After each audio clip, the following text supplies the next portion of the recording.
Podcast ini dibawakan khas untuk anda oleh Nur Insan Korban 3-in-1 campaign. Nur Insan mempunyai 9 tahun pengalaman dalam melaksanakan kurban dan lebih dari 8,000 kurban telah dilaksanakan. Ada banyak pakej yang telah disediakan oleh Nur Insan untuk anda melaksanakan ibadah korban pada tahun ini.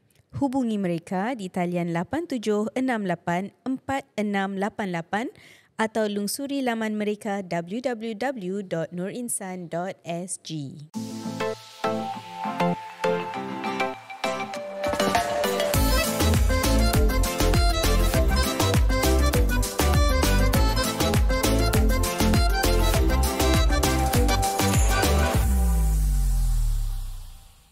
Salam sis. Surya sini. Zakiah here. And I'm Ustazah Syariati.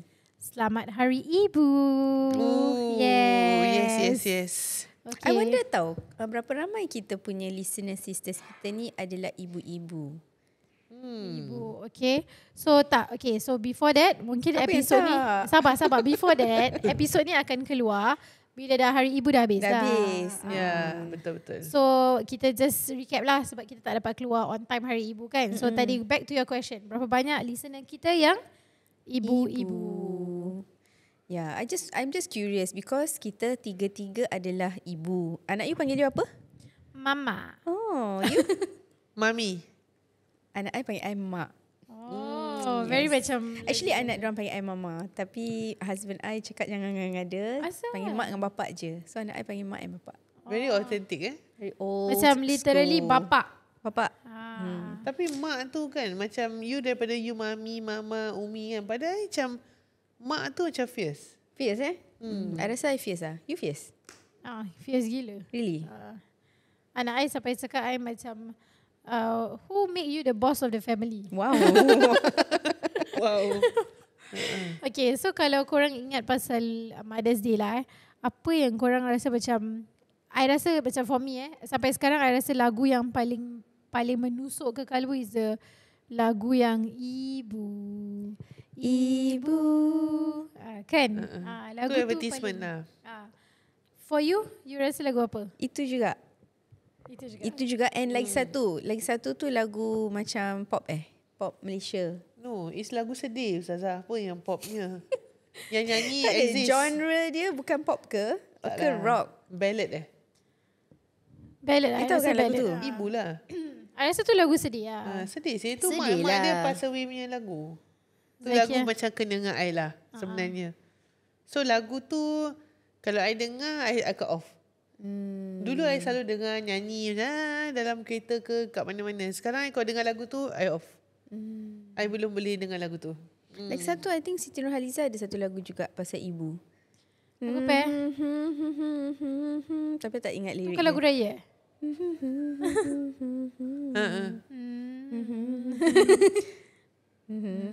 Perasaan Pengorbanan yang kau lakukan untuk dewasakan. Oh, dia gitu tu Siti Nurhaliza ke? Nurhaliza. Yes. Okay. Na. Ibu. Lagu yang Aisyah pun sama. Yang Aisyah yang mana? Aisyah ada lagu ibu. Sedih gila. Kalau video sedih kat TikTok mesti lagu Aisyah I tu. macam ingat ada satu lagu I suka juga that, but I cannot remember it Yeah. now. It's a very So when, old song. Imo Rababnya. Yeah. Bila Mother's Day, I rasa yang selalu macam all out mothers juga lah Yeah. actually. Kita yang celebrate diri kita paling ons. Kita macam asal korang tak celebrate Do you know it's Mother's Day today? Yeah. How many of you did that Macam tak ada orang kisah, tak ada orang macam you yang ingatkan tomorrow is Mother's Day, I expect something. Oh tak, I macam you know that today is Mother's Day, you're not supposed to make me angry macam tu. So I rasa for my family lah, kalau kita celebrate Mother's Day macam kita akan go all out. Apa-apa je lah Mother's Day. Tapi you ke punya apa. family memang semua celebration Benda is all out lah. Yes. Memang Tak ada apa celebrate. yang tertinggal. Tak ada apa. Apa baby born pun celebrate. Gender Mother's Day. reveal. Ada Semua. balloon semua. Very very party. Tu macam tak baik sikit lah. Tapi kita memang suka macam tu. Kita just nak kena ada reason untuk kita gather.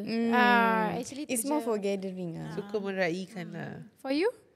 I my own family not really celebrate kind of family, tapi my mother-in-law suka. My mother-in-law suka gather, celebrate Macam birthday mesti ada cake ni semua lah. mesti. So it makes her happy lah. Kalau kita ingat special occasions, dia akan happy lah. She likes it. Yeah. Zakia, Mother's Day kali ni macam mana? Mother's Day kali ni akan tetap masih sedih. Tapi I try to be better lah. Mungkin I dah accept yang benda ni akan terjadi kat semua orang juga. Antara bila je lah. So I just embrace it lah. So I pun tak boleh sedih sangat sebab anak I pun nak celebrate dengan I juga. Kalau I sit down aja, dia pun akan rasa sedih kan. So apparently like few days ago dia bilang I, dia cakap, do you know that Sunday is Mother's Day? I cakap, yeah I know. Lepas tu dia cakap, okay, I think I want to bring you go high tea. This is the first time yang dia cakap dia nak bawa I pergi high tea lah. So I cakap, okay, is it on you? Dia cakap, yeah, only you lah. Then Abah like pay himself. Macam, oh my God. Okay lah, boleh lah. But it is Mother's Day, so mother get treats lah. Ya, betul. Last year I rasa dia belikan I macam satu small cake lah. Just a slice of cake. Macam from a good bakery. Dan cakap, this is for you. Dengan apa entah gift I pun dah lupa. Dulu kecil-kecil buat kad. Oh, anak I this year buat kad. Recess time dia pergi. Every year kan? Every year diorang akan buat kat sekolah. Tak ada, anak I yang besar tak ada kad. Oh, okay. Yang kecil ni dia masih very suka. Dia memang suka celebration and all. So hari tu a few days ago he came home and then he said, I got something for you. And he gave me a card yang macam boleh buka-buka. Boleh buka and then flowers and then dia tulis, Ma, Happy Mother's Day, I love you. Tu effort tau. So sweet. Dulu anak I macam tu. Dia buat kad sampai umur dia primary 6. Dia buat kat I card, dia macam Google. Lepas tu dia macam, don't see. Macam ada tarik. Surprise. Itu, ini, buka, pop up. Semua dia buat sendiri tau. So all the cards tu I simpan lah. So sweet Nanti hari dia kahwin, I akan keluarkan kad tu semua dekat TV. Betul. I simpan semua kad yang dia buat. Dia suka tuliskan I letter. Nanti I balik kerja, dia akan selitkan letter kat pintu gate. Nah, sampai dia primary 6 dia buat so macam tu. So you simpan lah. Ni semua you simpan. You I tak buang. Tak. Wow. I simpan. Because pada I macam benda macam ini nanti one day dia kalau dah besar macam sekarang, I rasa kau tunjuk dia pun dia akan ketawa. Dia tuliskan I lirik lagu Despacito, dia dengar, lepas tu off, tulis 2 A4. Dia tak pakai Google? Tak. Budak kecil. Sembarang tunggal langgang punya lirik tapi so lirik. Sweet. Actually I rasa dia ada macam sentimental sikit lah. Cuma sekarang tak nampak sentimental sebab tengah umur macam 17, 18 ni semua tak tunjuk lah. Ya. Okay, so kita selalu dengar cerita macam mothers yang baik lah. Kan, obviously semua mothers, I mean kita nak pun baik. try. Walaupun kita cuba, kadang-kadang kita rasa macam I'm going to be a good mother. Today I'm going to be a good mother. After 5 minutes kita lain mom. Lain kan. So apa pendapat you? Like, okay, selalu orang kan cakap kan, kita mak, sampai ke hati kita dah buat macam tu. Tapi kita pernah nampak je, like banyak je cerita-cerita yang dekat dalam news semua pun, ada je mothers macam recently case pasal Meghan. Pun mother yang buat macam itu kat anak dia. So what's your take on that? I rasa begitu dalam. It's very heavy to talk about this lah because a part of me still wants to believe that all mothers love their children. A part of me wants to believe that. Cuma I tahu that is not true. There are some mothers memang tak sayang anak. Ada mothers yang memang benci anak. Ada pun yang rasa anak tu merosakkan hidup dia. Ada juga. I remember a few years ago in our class, dekat Spiritual Conversations, we were talking about women in Islam ke apalah. And we did a reflection. So one of the sisters, tiba-tiba she said that she was anak yang mak dia tak sayang dia. Dia kata mak dia tak sayang dia and she cried. And of course kelas kita kan ada makcik-makcik juga. So one of the aunties hug her and say, it's okay, you can call me ibu. So it was sedih lah. I mean sedih for a child to dah adult pun still crave the love of a mother tau. Macam sedih sangat. I rasa macam kenapa mak tak sayang anak is it because they were maybe ada postnatal depression ke ataupun Is it because they were not prepared ke? Is it because it wasn't planned, or it's accidental, or they didn't want a child and it happened? That they feel so much resentment, macam budak ni dah rosakkan hidup aku. Tapi memang ada lah. I know that there are women who feel resentment when they become a mother. Rasa macam I have to put my life on hold just to jaga satu budak ni yang kalau tak dulu aku bebas. I mean, I don't know if you feel it lah, but motherhood was very challenging for me to accept initially. Of course lah. Bukan I tak sayang anak, bukan. Memang it's not an easy ride. It's not an easy journey at all.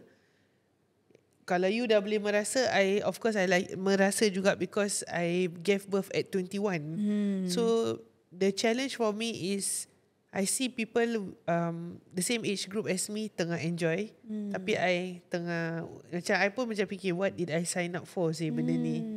Cuma lama-lama you just have to brush it off, macam kau at the end of the day macam kau yang is your choice kan, kau nak jadi ibu kan. So jadi ibu yang macam sempurna lah. Jangan tengok macam mana mak kita asuh kita, dan dia macam automatic dia terkick in macam gitulah. I tak rasa macam terlalu beban sangat. Maybe because I have all the support that I needed. Tapi I tak boleh salahkan juga orang golongan macam ni. Mungkin dorang punya mak tak treat dorang well, jadi dorang tak tahu macam mana nak jadi seorang ibu yang sempurna. So pada dorang ibu beranak janji anak aku tak mati, aku pun mak apa. Ada yang fikir macam tu. Ada pula mak yang aniayakan anak is maybe because they are on substance. So bila dorang on intoxicate ke, dorang on drugs ke apa high, memang dorang bukan diri dorang sebenar. Tapi bila dorang dah macam dah sedar, dah masuk dalam prison and all that, dorang akan kesal sekesal-kesalnya apa-apa yang dorang buat. So in that sense, macam pada I is kau choose this path untuk musnahkan diri kau by taking substance lah. You tetap berdosa dengan anak you tetap bersalah. Macam mana you cakap you tak sedar pun, you choose nak jadi macam ni. I rasa for mothers, yalah macam you cakap tadi, it's a challenge. At first kita semua rasa macam macam mana nak jaga budak ni. Even for myself at that point of time, I rasa benda yang paling I tak boleh accept, salah satu is emergency C-sec lah. So macam I dah plan dah I akan beranak macam mana, macam I expect I akan go through the normal woman thing lah kan. Semua orang akan macam keluar happy, push macam tu.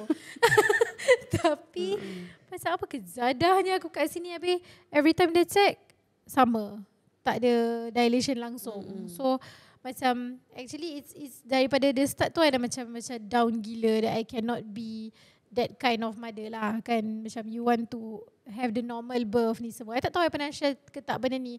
Like bila orang datang visit ke apa macam diorang tanya whether Firoz nangis ke tak, whether my husband nangis tak bila dia witness I melahirkan.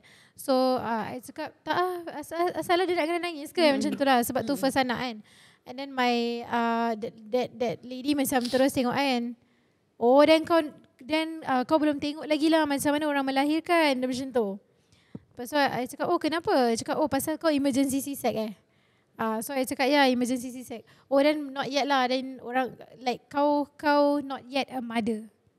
That specifically apa dia cakap. Yang cakap ni orang muda ke orang tua? Muda, dan dia mother.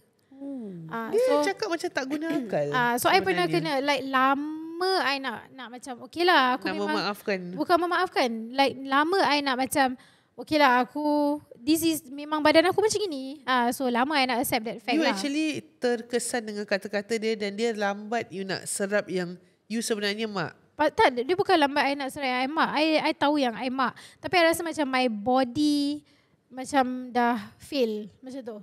So bila Pak I melahirkan tu, I rasa because in the first place I pun tak tahu. Like I baru 24 at that point of time. So I rasa macam I akan beranak macam normal. I tak pernah dengar pasal C-section, emergency C-section ni semua I tak pernah dengar. So I thought I akan beranak macam biasa. Macam tak ada orang bagi that input to me that nanti kau boleh beranak macam ni tau. I tak pernah tahu. So bila part I kena beranak macam tu, first tu I dah macam alamak apa sini, habis nak jalan susah the next day. You nak kena proof that you can walk baru you boleh balik. Macam tu semua. And then bila jumpa orang macam apa ni, bila jumpa orang macam, oh then you not yet a mother lah, sebab husband I tak nangis.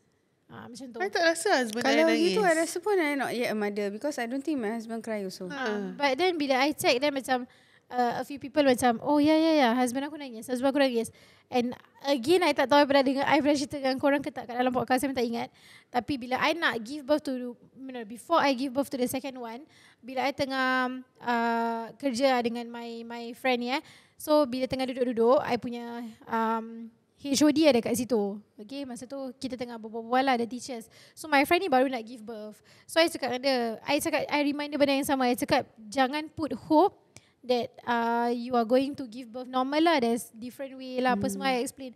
Cakap, oh is it? Takutnya. I cakap, tak apa, it's okay. Cik aku nak it's okay ke orang, padahal sendiri pun belum accept. So I macam, it's okay. Nanti you just boleh you can go through lah benda tu. Actually nanti you pun still rasa sakit dia macam gitu. So this HOD dekat sebelah I, dia cakap apa tau? Check balik dengan husband macam itu. Dia cakap I check balik dengan husband. Cakap asal nak check balik dengan husband Lepas tu dia kata, mungkin ada benda yang dia tak maafkan. Astaghfirullahaladzim. Dia cakap macam gitu. I akan ingat sampai hari ni. Bukan I tak maafkan dia, tapi I macam teringat lah. Macam how can you say all this to people? To me you just give. I mean, dia HOD tapi tak bererti yang dia tu berilmu. I'm sorry. Dia tak tahu macam nak jaga perasaan orang.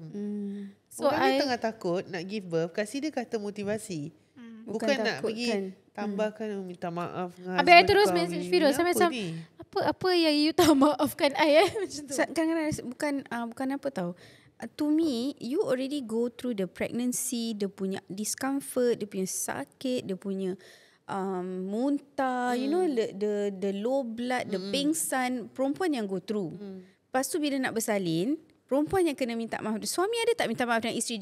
Just minta maaf isteri yang tengah nak going through labour is life and death. Ni bukan, maybe I'm triggered lah, but I really I tak suka orang asyik pinpointkan perempuan kena minta maaf suami untuk mudahkan segala urusan. Sedangkan many of us women, kita equally contribute to the relationship. Kita equally, give our part in marriage, especially anak.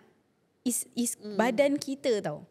Is, oh my God. Sacrifice. The sacrifice is huge. Your body change, your skin stretch, your hormone ada yang sampai mood, muka, kena diabetes, macam semua tu ada you kena insulin inject. Yes, because of pregnancy.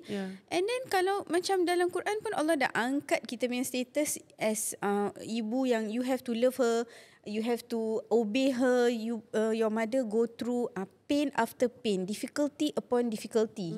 Allah sebut ibu. Kenapa korang nak ibu yang Allah dah angkat, korang macam agaknya kau ada dosa dengan suami kau.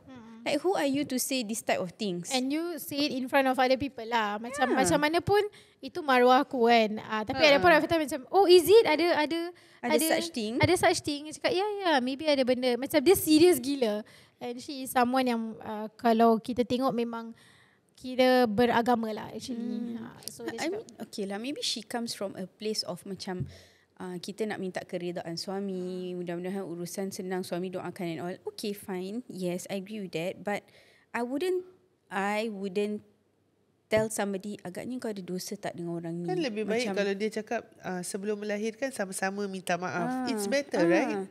Dan dia tu pun minta maaf dengan bini pun I pun minta maaf dengan you kalau apa-apa jadi dengan I lepas ni. Kita boleh mati tau. I mean, birth is natural and all that, but it is a very big deal. Orang boleh meninggal.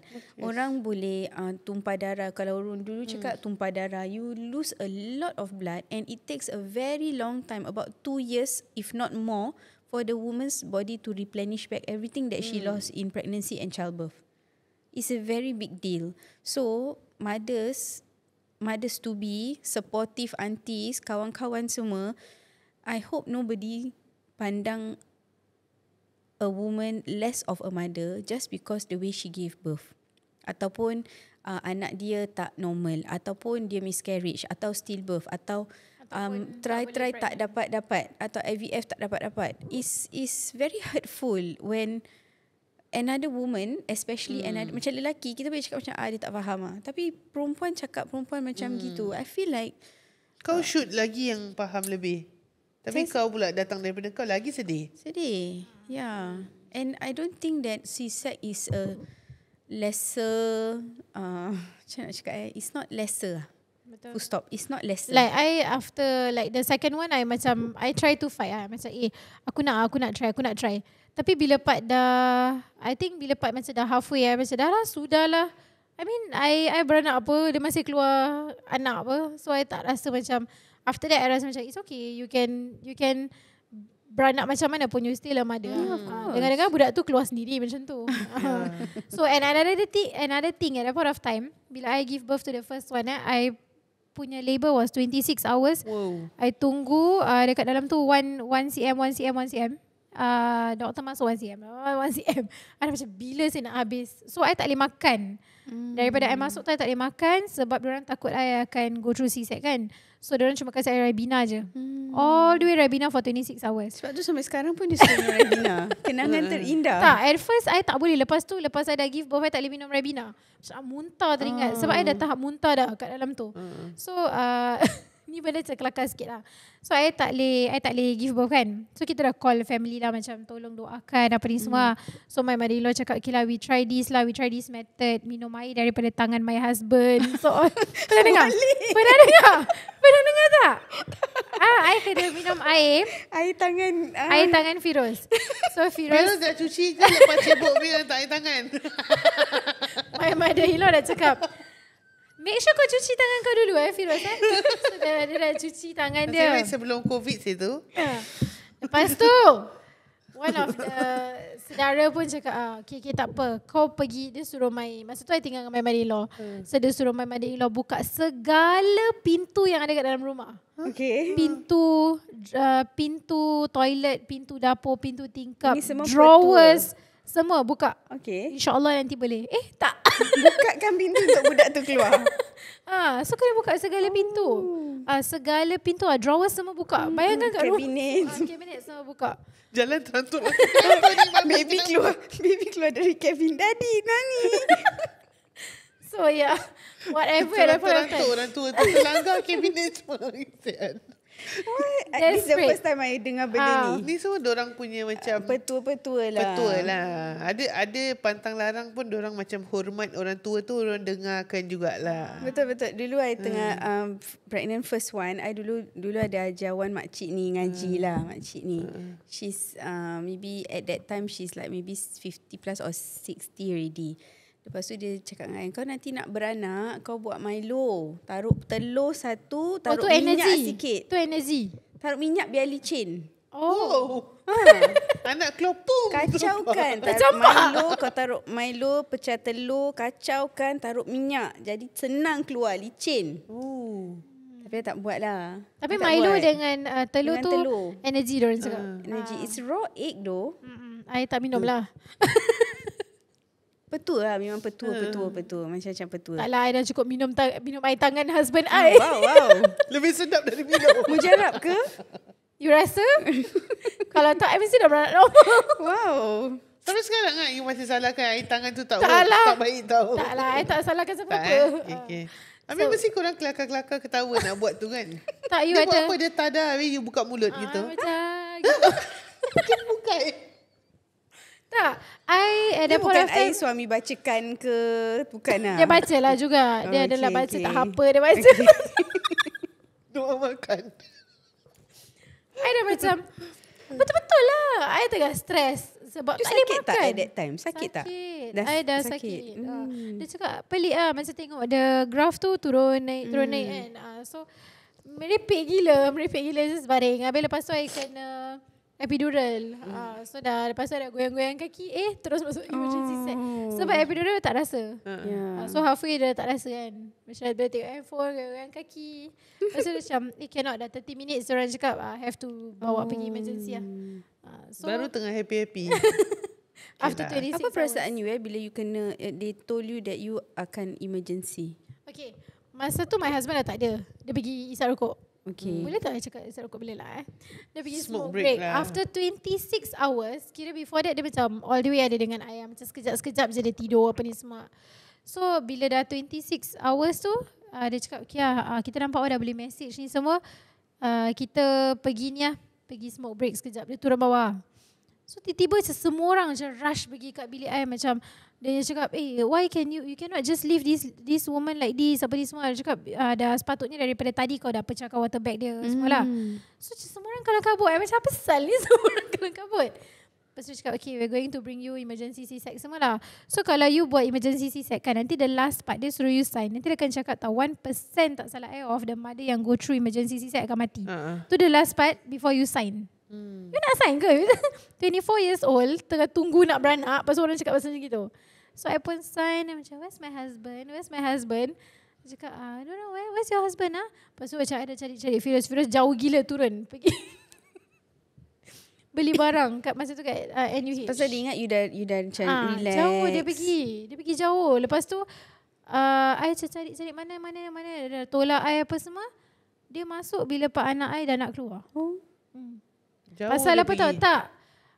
Time I dah nak masuk tu I dah nampak dia my husband. Bila my husband nak masuk, dia suruh change. Kena pakai scrubs. Kena pakai tu semua, kena change. Member change lama gila. Dia keluar, I dah beranak. Dia tukar macam nak pakai baju pengantin. Patut you pun kasih dia minum air tangan you. Cepat sikit. So dia keluar macam dah. I tengok muka dia, kau pergi mana? So scary. I pernah you normal Normal. my third baby, doktor cakap baby tu macam diagonal.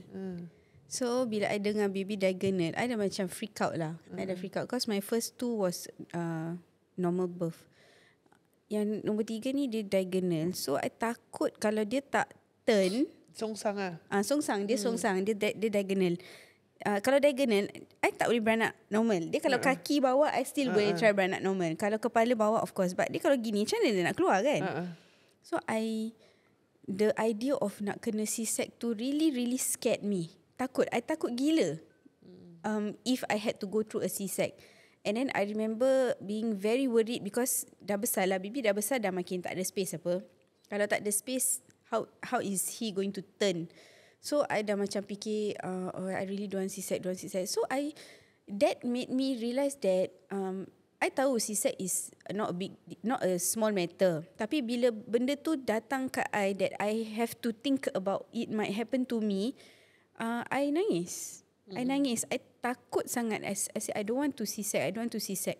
So I mean macam mana macam for mothers who tiba-tiba kena C-sec, you know, it is, I feel like it must have been much more scary.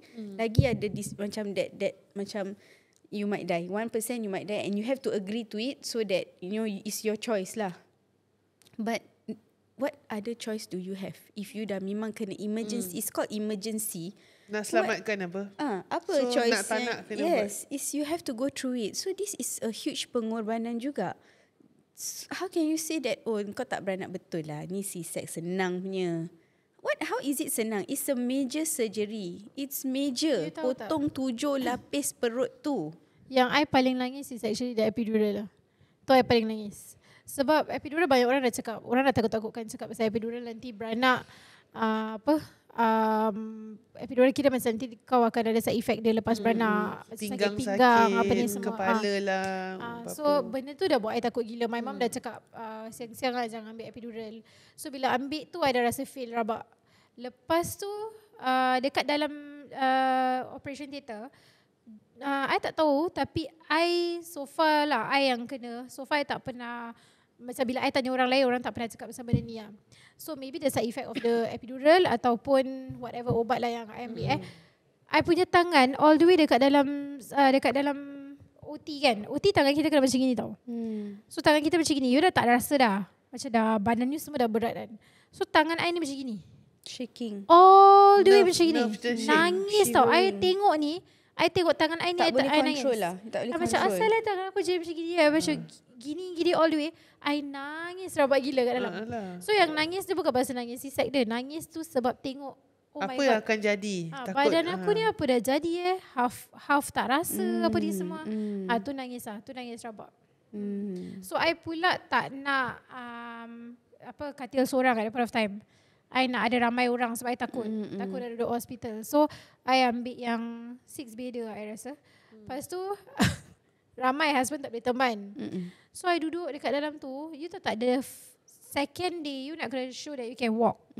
You kena walk lah. I tak boleh bangun. Pasal husband I belum sampai. Doktor suruh jalan. So your first step nak jalan bila you C-sec ni kan, you boleh rasa badan you macam jatuh. Macam the first step tu macam you first time nak jalan tau. Sakit gila, tak boleh jalan. I dah nangis menggigil lah bila the doctor want to see you. If you want to go home, right? You want to go home, then you have to walk. Dia cakap gitu.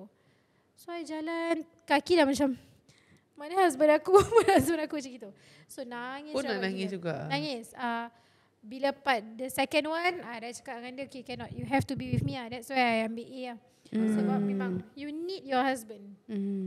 For all mothers, kalau boleh kalau boleh lah husband get A class lah for your wife. Kalau boleh lah. Kalau tak boleh, then don't go so far away. Stay around there. Tapi dia macam kena balik tidur. dia kena balik tidur. Tapi besok pagi jangan lengah-lengah lah. Cepat-cepat datang balik. I mean, time tidur is kita pun tidur. Dekat hospital kita pun tidur. But kalau boleh, the next morning tu, subuh tu dah solat terus keluar. Ada apa kat rumah? I will keep calling, you know, I think time I baru beranak Muhammad first time lah.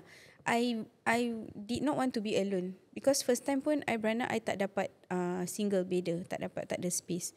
So I became very anxious bila tak ada orang dengan I. My husband was not around. I macam keep on macam, what time you coming? What time you coming? What time you coming? Because I felt very insecure. Macam, what do I do with myself? Nak pergi toilet semua macam mana? I normal tau. But still, I feel like, macam you cakap badan macam jatuh. Sama juga, I feel like that also. Macam tiba-tiba perut kosong kan. Tiba-tiba baby dah tak ada. Macam semua rasa macam hanging inside there tau. Macam macam bila kita jalan tu dia macam kat dalam situ. So after I gave birth also, I was shivering also. Shivering. Walaupun I tak ambil epidural and all. But I think the whole process of nak melahirkan anak tu, it drains a person lah. And you akan penat. So if any mothers out there, kita bukan nak takutkan you to tell you that beranak ni macam susah and all. Memang ada kesusahannya lah. Sebab tu pahala dia pun banyak. Sebab tu status you tinggi. Tapi you are doing something that memang pahala besar, and it's not impossible. It's not impossible to give birth, and you are doing something really, really great. So no matter what the outcome is, know that you right now are doing your very best. And kalau you masih ada masa sebelum you melahirkan tu, learn from people who will give you positive semangat positif. Jangan berbual dengan orang yang suka takut-takutkan.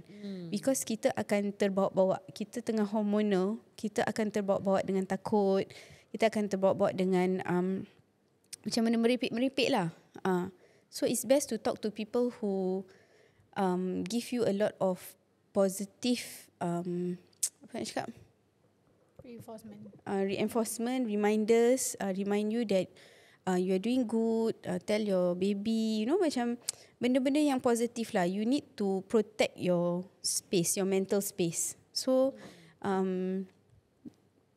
yang penting you usaha yang terbaik in whatever stage you are right now. If you had just baru pregnant, try to jaga kesihatan, try to walk, try to learn about what pregnancy does to your body. Because benda-benda ni semua bila kita tahu what's happening, we feel better. True. So be an educated mother, okay? Because it really makes a difference to you. Is your experience lah. Macam I beranak first time pun, I ingat macam nak beranak natural. Macam natural apa? Nak belajar apa kan? But yalah, there were a lot of things that I didn't. Preparation lah, nak jalan lah dulu. Actually jangan admit yourself too early to the hospital. Like tak ada apa pun, actually you duduk situ. Then macam tak boleh makan. Tak selesa, tak itu, tak ini. So I didn't know a lot of things. I thought it's just natural lah. It's natural. Beranak je apa. I give birth punya hari tu masih puasa lagi. Tengah 17 Ramadan kan. So I puasa macam biasa. I tak ada masalah dengan puasa. So bila I puasa tu pukul 3 petang, pergi check up. Habis dia check, dia cakap water bag dah leak. So nak kena masuk lah. Kira any moment ni dah boleh go into labour. So I cakap, alamak, from the mom, kalau aku tahu aku buka dulu sikit. Belum buka. Habis Tak buka, kasih ice cube je.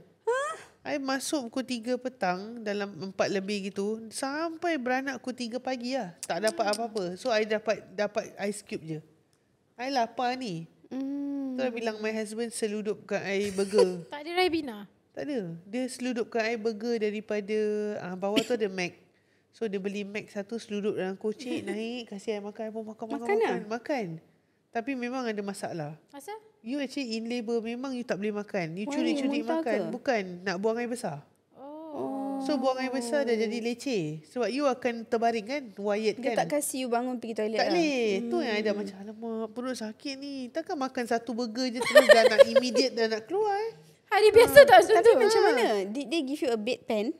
Yalah. Bedpan Habis I tak Serious tahu sih. I macam first time in my life admitted masa beranak. Seumur dari kecil tu tak pernah masuk hospital. So first masuk hospital is beranak. So macam busy lah. Dia macam, never, you just On the bed. pupu here. Then after that we clean you up. I dah macam mana ni. Habis laki I diri kat tepi. Kau nak tengok apa? Kau nak tengok aku berak apa? I macam dah fikiran tau. I dah macam, you keluar lah. Lepas tu dia macam keluar, habis kata, nak minat. Boleh buat kelakar lagi. It's not funny. Lepas tu dia ketawa. Lepas tu dah habis semua, nurse tu dah bersin, don't worry, this is normal. Curi burger lagi. Lepas tu dia gini, I dah bilang dengan you jangan makan, you sibuk. I belum buka tau. Dah macam naik angin lah. Belum buka tu dah 11 malam. I masih data lalu lapar. Yeah. Then after that, dah pas shortly after tu dah go into labour lah. So benda ni sebenarnya it's a unique experience actually. And you cannot put high expectation kan? You macam just let it be because you tak tahu apa boleh jadi kat situ. Yes. You boleh jadi benda kelakar, you boleh jadi benda sedih, you boleh jadi benda first experience. Kita even main dengan benda laughing gas tu. I main, dia pakai kat dia, dia pakai, tak rasa anu. Dia cakap, excuse me, this one cannot play. Merepek punya. Yeah, I believe that you beranak macam mana pun, every childbirth and every pregnancy will be different. So kalau lah you memang first beranak normal, you jangan action lah. Jangan action that, it's okay, the next one so I already know. No, you don't know because it's different. Your body is already different. Anak lain, pengalaman lain. Betul. Your stress in your environment pun lain. Everything is different. So just prepare, do your best, surround yourself with people who are positive. Jangan dengar cakap-cakap orang yang menyakitkan hati. Banyak baca Quran, you know, it's good lah. It's good for your soul, it's good for baby. Baca Quran, makan betul-betul. Jangan nanti sampai kena seludup makanan ni semua. It's sebelum nak important. labor tu pergi makan dululah. Betul. Jalan ini banyak. advice yang memang betul. Sebelum pergi hospital, makan dulu. Selagi you boleh lagi macam message orang berbual, miss you boleh makan. So you must you dah eat. gini masuk drip semua, itu yang merepek tu. And you be hungry. Kalau you hungry and then you penat, you sakit, tak ada tenaga nak push. correct. Actually. Yes. Okay. So, Betul. I don't know how daripada Mother's Day kita boleh cakap pasal benda ni. Tapi I rasa that, Okay. I nak tukar sikit. Mother's Day bukan hanya untuk ibu. Okay. Dia ada untuk ibu yang, okay, I dulu pada I macam benda ni macam kelakar. Ada orang macam dia honor diri dia as cat mom. cat mom. So I rasa macam apa sih cat mom. Tapi bila as I tengok macam mana orang jaga kucing atau mungkin dorang I pun saling belajar pasal benda ni. So I rasa memang I tak suka kucing because I takut. Tapi I menghormati orang yang sayang kucing lah because dorang anggap kucing tu macam anak. So dorang pun ada perasaan macam keibuan towards the cat, you see. So kita pun kena honor this kind of apa namanya cat moms.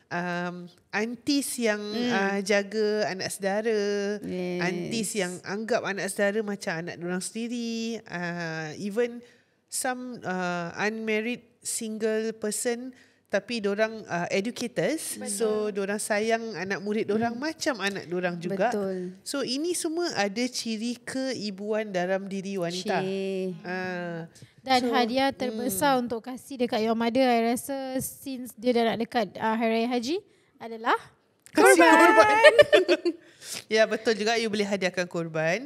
Ataupun pada I kan, kalau untuk mothers yang muda ni, yang macam Mudas kita. working mum lah macam working mum yang penat uruskan anak, mum yang tak ada helper ni semua, yang I salute tinggi sangat mak-mak yang kerja full time tak ada helper ni. I rasa they deserve a break untuk jangan kacau diorang. Just kasih diorang me time kat rumah, bawakan anak-anak ni semua keluar. Bapak layan. Tak boleh kat rumah. Dia kalau kat rumah nanti dia akan cari benda lain yang dia boleh buat pasal dah tak ada orang kat rumah. She will macam tak ada orang kat rumah, Ataupun aku boleh kemas. staycation. Staycation is good. You belanjakan bini you staycation, anak-anak you bawa keluar. Dah lepas maghrib baru you boleh layak masuk balik Jadi dalam hotel tu. Dia boleh pergi massage, dia boleh room service ke, dia nak keluar ke, dia nak tidur ke. Tidur. Ada And yang nak tidur. The thing is, dia tak payah buat kerja rumah, dia tak payah kemas, dah cukup time balik dah. Ya. Yes. I think itu sebaik-baik hadiah lah kalau you mampu bagi. Kalau you rasa belum lagi, mungkin masukkan tu dalam wish list you lah. I think they deserve a break. That's right. Okay, so jangan lupa untuk buat korban dengan Nur Insan. Betul. 3 dalam 1. This is not the first year. Kita buat dengan Nur Insan. Okay, salam sis, before this pun pernah. So I'm very sure that kalau you guys dah follow kita daripada day 1, you should know what is 3 dalam 1. So you can just go to Nur Insan Instagram. Ada korban, wakaf dan sedekah. So that is 3 in 1. It's already 9 years of experience buat korban Nur Insan ni. So you don't have to worry. You can just go to the IG and see lah what you can choose from there. Okay? Okay. So we end today's episode with Salam Salam sis. sis. Selamat Hari Ibu.